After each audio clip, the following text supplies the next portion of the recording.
میرے دوستوں، ہم کو اللہ تعالیٰ نے دین دیا ہے اور دین کا کام دیا ہے کہ اپنی ذات سے اپنے آپ کو دیندار بناؤ.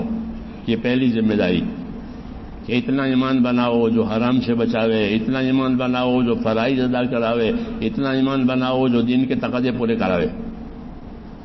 اتنا ایمان بنانا یہ ضروری ہے. مسلمان کے ذمے دین کی پابندی بھی ہے اور دین کی نصرت بھی ہے. دو کام ہیں. اپنے دین کے پابند رہو، اس کو استقامت کہتے ہیں کہ اپنی ذات میں استقامت پیدا کرو کہ جو بھی اللہ کا حکم ہے وہ اسے پورا کرنا ہے. استقامت، اور ہر حال میں پورا کرنا، اس کو استقامت کہتے ہیں، چاہے وہ فرض ہو، واجب ہو، سنت ہو.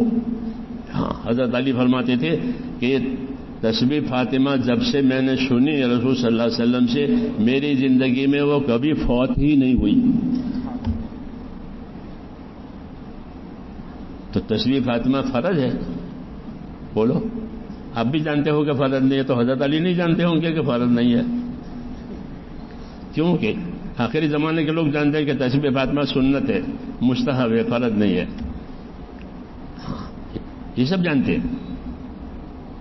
تو پھر کیوں کہ مجھے حکم ملا ہے کہ اس کو پڑھو، تو اسی پابندی بتانی ہے. حکم کا درجہ مستحب کا ہے، حکم کا درجہ واجب کا، وہ الگ بات ہے. اپنی پابندی بتانی ہے. فرمایا جب سے میں نے یہ سنی ہے یہ تسبیح میری کبھی فوت نہیں ہوئی. تو کسی نے سوال بھی کر دیا، لوگ سوال پوچھنے والے ہوتے ہیں کہ فلاں میدان جنگ میں تھے اور بہت مصروف تھے، دشمنوں کے نرگوں میں تھے، اس میں رات دن، تو وہاں تسبیح پڑھی تھی؟ کہاں وہاں بھی پڑھی تھی. کہاں وہاں بھی پڑھی تھی، وہاں بھی فوت نہیں ہوئی. اس کو استقامت کہتے ہیں، اپنے آپ کو پابند کرنا ہر حال میں. اس لیے ان حضرات کی زندگی کو جاننا اس لیے ضروری ہے. حالانکہ وہ جانتے کہ مستحب ہے، فرض نہیں ہے. وہ چھوڑ دے گا تو گنہگار بھی نہیں ہوگا، کیونکہ مستحب کے چھوڑنے سے گنہگار نہیں ہوتا. اپنا نفع کھو یا اتنا ہی. جی ہاں، پھر بھی اتنی پابندی ہے. کیوں کہ حکم ہے کہ اس کو پڑھو. یہی مزاج ہے. اس کو ایمانی مزاج کہتے ہیں. کیا کہتے ہیں؟ ایمانی مزاج. یہ مقصود ہے اس کام سے، تبلیغ سے، کہ مزاج مسلمانوں کا ایمانی مزاج بنے. جی ہاں، ایمانی مزاج میں اطاعت کے سوا کچھ نہیں، کہ ہم تو اللہ رسول کے ماننے کے جائے کچھ ہو جاوے. جیسے شکاری جانور ہوتا ہے، اس کا شکاری مزاج ہوتا ہے، تو وہ اپنا شکار کرے گا. کیوں؟ مزاج اس کا شکاری ہے، شکاری مزاج اس کا، تو وہ شکار کرتا ہے.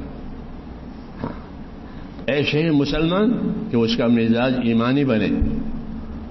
تین قسم کے مزاج ہوتے ہیں، ایک ایمانی مزاج ہوتا ہے، ایک حیوانی مزاج ہوتا ہے، ایک شیطانی مزاج ہوتا ہے. یہ تین مزاج ہوتے ہیں.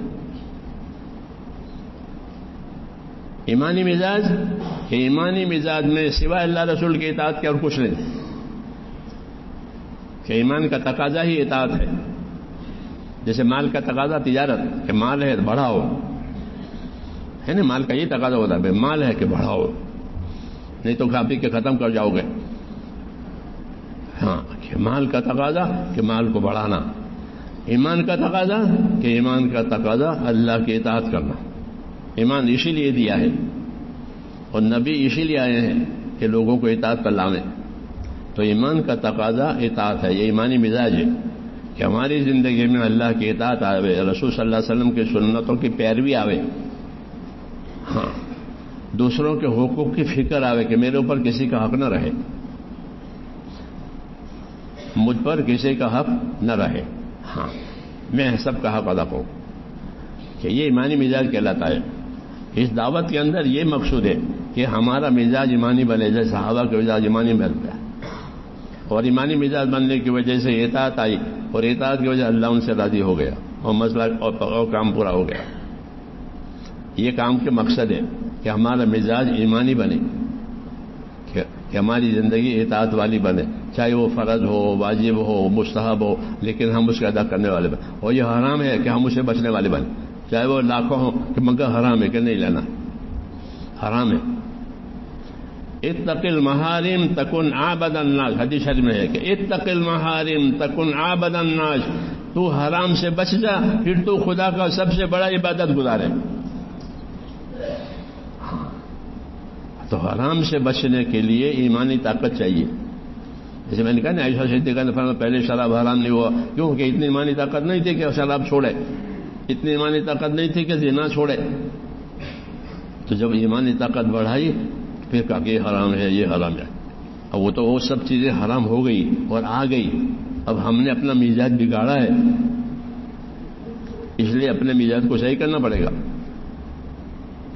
تو یہ دعوت اسی کی ہے کہ ہمارا مزاج ایمانی بنے، تاکہ اللہ کا جو حق ہے وہ اللہ کے لیے اللہ کا حق، رسول کا حق ہے وہ رسول کے لیے رسول کا حق، اس طرح ہر ایک کا حق ادا ہو جائے.